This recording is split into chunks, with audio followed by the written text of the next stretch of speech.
வணக்கம் மக்களே, நான் உங்கள் சித்தேஸ்வர். இன்றைக்கு பிகமிங் சூப்பர் நேச்சுரலிருந்து 3வது கண் அதை பற்றி பார்க்க போகிறோம். ஒரு 4 பதிவாக தொடர்ந்து இதை பற்றி பார்க்க போகிறோம். கண்டிப்பாக இன்ட்ரெஸ்டிங்காக இருக்கும். சில சயின்டிஃபிக் டேர்ம்ஸோட சப்போஸ் நீங்கள் இந்த சித்தர்கள் நூல்லாம் படிச்சிருக்கீங்கன்னா அவங்க ஏன் இதெல்லாம் சொல்கிறாங்கன்னு இப்போ உங்களுக்கு தெளிவாக புரியும். டிக்டோ அவங்க சொன்ன விஷயத்த சயின்டிஃபிக்காக சொல்லியிருக்காங்க. நம்ம முந்தைய பதிவுகளில் என்னென்ன பார்த்துட்டு வந்திருக்கோன்னா, இப்போ நம்ம எல்லாம் ஒரு முப்பரிமாண உலகத்தில் வாழ்ந்துட்டுருக்கோம். இங்கே நம்ம விருப்பப்பட்டதை அடையணும்னு சொன்னால் அதுக்கு கொஞ்சம் மெனக்கெட வேண்டியதாக இருக்குது.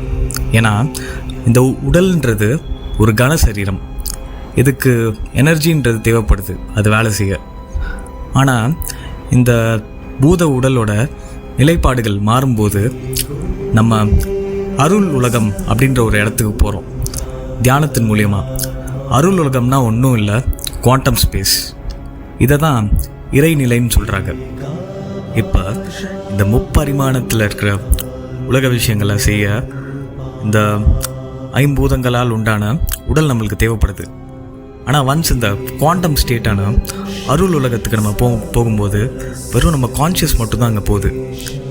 எப்போ இந்த 5 புலங்களாலான உடல் முழுசாக மறந்து அந்த நிலைக்கு போகும்போது நம்ம மனமானது அடங்குது, உடலும் அடங்குது. தபால்னு அந்த அருள் உலகத்துக்கு போயிடுறோம். ஒன்ஸ் அங்கே போயிட்டோன்னா நம்ம கற்பனைக்கும் அப்பாற்பட்ட விஷயங்களெல்லாம் பார்க்க முடியும், நினச்சதை பண்ண முடியும். ஏன்னா அது ஃபுல்லுமே ஒரு வேக்கண்ட் எனர்ஜி ஸ்பேஸ், சக்திகள் நிறைஞ்சிருக்கக்கூடிய இடம். நம்ம கேட்டது எல்லாமே நடக்கும். வீடு கட்டணும்னு கேட்டால் நடக்கும், இல்லை சராசரி நிலையிலேருந்து அப்பாற்பட்ட விஷயங்களை கேட்டாலும் கண்டிப்பாக நடக்கும்.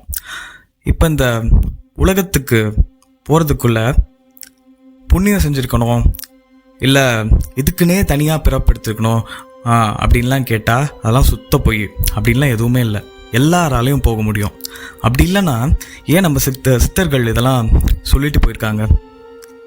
ஏன் இந்த புக் எழுதின டாக்டர் ஜோ டிஸ்பென்சா ஒரு 3 நாள் நடத்தின ஒர்க் ஷாப் மூலியமாக அவங்களோட எல்லா ஸ்டூடெண்ட்ஸையும், அதாவது ஒரு 70% ஸ்டூடெண்ட்ஸ் எல்லாரையும் இந்த நிலையை டாப் பண்ண வச்சுருக்காரு. அப்போ இதை எல்லாராலையும் பண்ண முடியும் தானே அர்த்தம். அப்போ இங்கே என்ன நடக்குது? நான் கண்ணை மூடி தியானத்தில் உட்காடுறேன், இந்த அருள் உலகத்துக்கு போகிறேன், திருப்பி கண்ணை திறக்கிறேன், இந்த பொருள் உலகத்துக்கே வந்துடுறேன். என் உடம்புக்குள்ளே என்ன நடக்குது? எப்படி இந்த பொருள் உலகத்தில் இருந்து அருள் உலகத்துக்கு போகிறேன்? அப்போ ஏதோ ஒன்று பயாலஜிக்கலாவோ, நரம்புலையோ, இல்லை நியூரான்ஸ்லேயோ, இல்லை உடம்புல செக்ரீட் ஆகிற கெமிக்கல்ஸ்லேயோ, ஆர்கன்ஸ்லேயோ ஏதோ ஒரு மாற்றம்ன்றது நடக்குது. அப்போ இது என்ன மாற்றம்? அதை தான் இன்றைக்கி நம்ம பார்க்க போகிறோம். இது எல்லாத்துக்குமே முக்கியமான காரணம் மெலட்டோனின் அப்படின்னு சொல்லக்கூடிய ஒரு ஹார்மோன். இது 3வது கண்ணான பீனல் கிளாண்ட் அதில் செக்ரீட் ஆகுது. இது என்ன அப்படின்னு பார்க்குறதுக்கு முன்னாடி நம்ம தூங்கி எந்திரிச்சோன்னா என்ன பண்ணுறோம்? முதல்ல சூரிய வெளிச்சத்தை பார்க்குறோம். இதனால தான் இந்த 4 மணி இல்லை 5 மணிலெலாம் எந்திரிக்கிறவங்களுக்கு திரும்பியும் தூக்கம் வரும், கொஞ்சம் ஒரு மாதிரி அசதியாக இருக்கும். ஆனால் இந்த சூரிய வெளிச்சத்துக்கு அப்புறம் எந்திரிக்கிறவங்களுக்கு அவங்க மைண்ட் ரெடி ஆகிரும், திருப்பி தூக்கன்றது வராது அந்த வெளிச்சத்தை பார்த்த உடனே.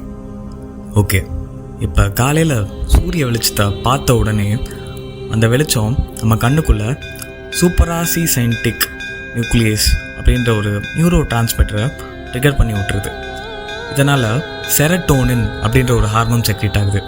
இதனால தான் நம்மளால் காலையில் எந்திரிச்சு எல்லா வேலையும் செய்ய முடியுது, மைண்ட் ஆக்டிவாக வச்சுக்க ஹெல்ப் பண்ணுது. இப்போ அப்படியே எல்லா வேலையும் செஞ்சுட்டு நைட்டு தூங்க போகும்போது அந்த பளிச்சுன்னு லைட்டை போட்டுக்கிட்டு தூங்கக்கூடாது அப்படின்றது இதுக்காக தான் சொல்கிறாங்க. அப்போ இந்த மாலை நேரம் வெயில் மங்கும்போது செரட்டோனின் மெலட்டோனினாக டிரான்ஸ்மியூட் ஆகுது. இந்த வார்த்தை ரொம்ப முக்கியமானது. டிரான்ஸ்மியூட்னா மாறுது அப்படின்றது பொருள். இப்போ இந்த செரட்டோனின் மெலட்டோனின் ஆகும்போது நம்ம லாஜிக்கல் திங்கிங், அனாலிட்டிக் திங்கிங் அப்படின்னு சொல்லக்கூடிய எதையும் அறிஞ்சு பகுத்து பார்க்கக்கூடிய தன்மை அது கொஞ்சம் கொஞ்சமாக அப்படியே டவுன் ஆகிட்டே வருது. அப்படியே மைண்டு பீட்டாலேருந்து ஆல்ஃபாக்கு போகுது, ஆல்ஃபாலேருந்து தீட்டாக்கு போகுது, தீட்டாலேருந்து டெல்டா போகுது, அவ்வளோதான் டபால்னு தூங்கிடுறோம். அப்போ இந்த செரட்டோனின் மெலட்டோனின் சூரிய வெளிச்சத்தை பொறுத்து தான் மாறுபடுது. இதை தான் சர்க்காடியன் ரிதம் அப்படின்னு சொல்கிறாங்க. இது ஒழுங்காக இல்லைனா தான் நம்மளுக்கு இந்த தூக்கமின்மையோ இல்லை நோய்வாய்ப்படுறதோ எல்லாமே ஏற்படுது. இப்போ இந்த மெலட்டோனின்றது இன்னொரு வேலையும் பார்க்குது. நம்ம ரெம் சைக்கிள்னு சொல்லக்கூடிய ரேப்பிட் ஐ மூமெண்ட் இதையும் கட்டுப்படுத்துது. இதுதான் கனவுகள் வர்றதுக்கான முக்கியமான ஒரு காரணம். நம்ம எண்ணங்களை அப்படியே டவுன் ஆக்கி சப்கான்ஷியஸ்லேருந்து கனவுகளாக தோன்ற வைக்குது. நம்ம டீப் ஸ்லீப் போக ரொம்ப ஒரு முக்கியமான காரணமாக இருக்குது. அதனால தான் தூங்காமல் தூங்கி சுகம் காண்பது எப்படி அப்படின்னு சொல்லியிருக்காங்க. தியானம்ன்றது ஒரு தூக்கம்தான். ஆனால் நம்ம விழிப்பு நிலையை மறக்காமல் விழிப்பு நிலையிலேருந்தே தூங்குறதுக்கு பேர் தான் தியானம். எப்படி செம்மையாக இருக்குல்ல? இப்போ இந்த மெலட்டோனின் செக்ரீட் ஆகிறதுக்கு முக்கியமான காரணமாக இருக்கிறது L-டிரிப்டோஃபான் அப்படின்ற ஒரு புரதச்சத்து. இந்த மெலட்டோனின் செக்ரீட்டாக இதுதான் காரணமாக இருக்குது. இப்போ இந்த L-டிரிப்டோஃபான்லேருந்து மெலட்டோனின் மாறணும்னா ஒரு கெமிக்கல் ரியாக்ஷன் நடக்கணும். அந்த கெமிக்கல் ரியாக்ஷனுக்கு பேர் தான் மெத்திலேஷன் அப்படின்ற பேர். என்னடா இவன் ரொம்ப சயின்ஸாக பேசி கொள்கிறானே அப்படின்றத பார்க்க வேணாம். இப்படி இருக்குது அப்படின்றத சும்மா கேட்டு வச்சுக்கோங்க. எதையும் மனப்பாடம் பண்ணணும்லாம் அவசியம் இல்லை. இப்போ இந்த மெலட்டோனின்றது 1 கார்பன் அப்புறம் 3 ஹைட்ரோஜனால் சேர்ந்து உருவாக்கப்பட்ட ஒரு கெமிக்கல் சப்ஸ்டன்ஸ். இது நம்ம டிஎன்ஏல எந்த பிரச்சனையும் வராமல் பாதுகாக்குது, நம்ம இம்யூன் சிஸ்டமை பூஸ்ட் பண்ணுது, அப்புறம் எந்த ஜீன் வேலை செய்யணும் இல்லை வேலை செய்யக்கூடாது இதெல்லாம் தீர்மானிக்க வேண்டியது இதோட வேலை. அப்புறம் நம்ம ஸ்லீப்பை மெயின்டைன் பண்ணுறது அதெல்லாம் இதோட வேலை. சரி, இதுக்கு மேலே டீப்பாக போக வேண்டாம். அப்போ நம்ம 3வது கண்ணுன்னு சொல்லக்கூடிய அந்த பீனல் கிளாண்ட் தான் எல்லாத்தையும் கட்டுப்படுத்துது. இந்த L-டிரிப்டோஃபான்லேருந்து மெலட்டோனின் செக்ரீட் ஆகிறதாவோ இருக்கட்டும், இல்லை அந்த மெலட்டோனின்லேருந்து சில கெமிக்கல் ரியாக்ஷன் மூலியமாக செரட்டோனினாக டிரான்ஸ்மியூட் பண்ணுறது மூலியமாக இது எல்லாத்தையுமே இது தான் கட்டுப்படுத்துது. ஸோ இதனால தான் நம்மளுக்கு இந்த தூக்கன்றது வருது.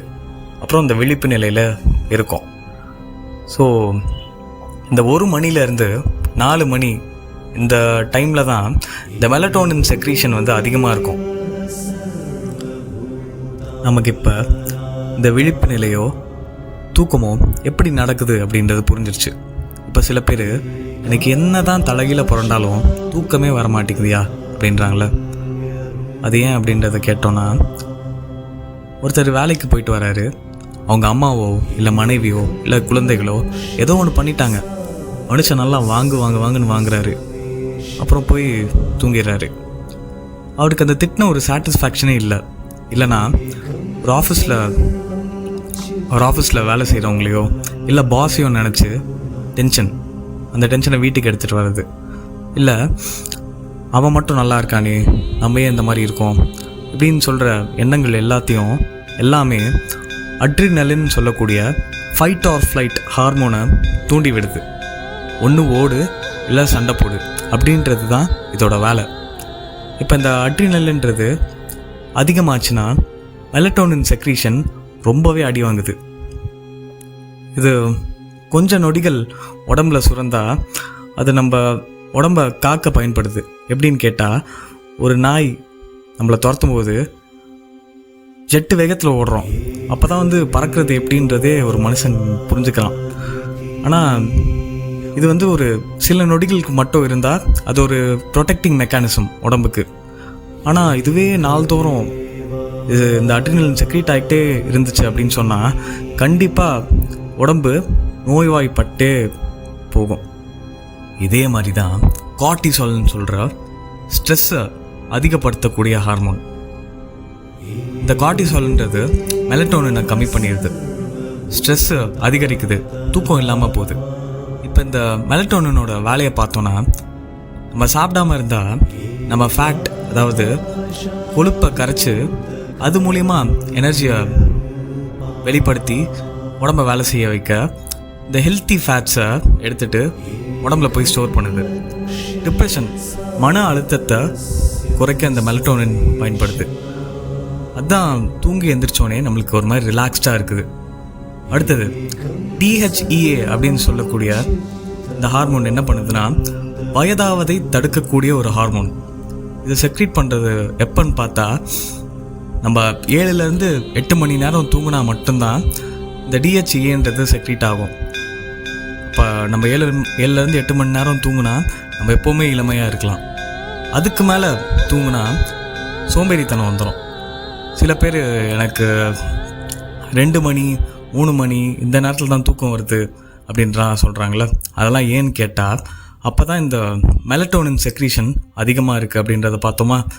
ஸோ என்ன தான் நான் தூங்கவே மாட்டேன், நான் முழிச்சு தான் இருப்பேன் அப்படின்னு அடம் பிடிச்சாலும் நம்ம உடம்பு நம்மளை போட்டு ஒரு அமுக்கி தூங்க போட்டுரும் படுதா அப்படின்னு.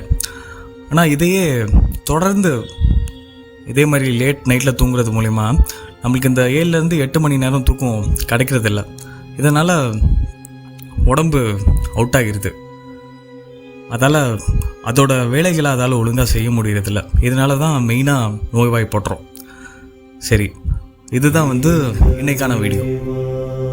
அடுத்த சில பதிவுகளில் என்ன பார்க்கலான்னா, இந்த 3வது கண் எப்படி ஆக்டிவேட் ஆகுது அப்படின்றதெல்லாம் பார்க்கலாம்.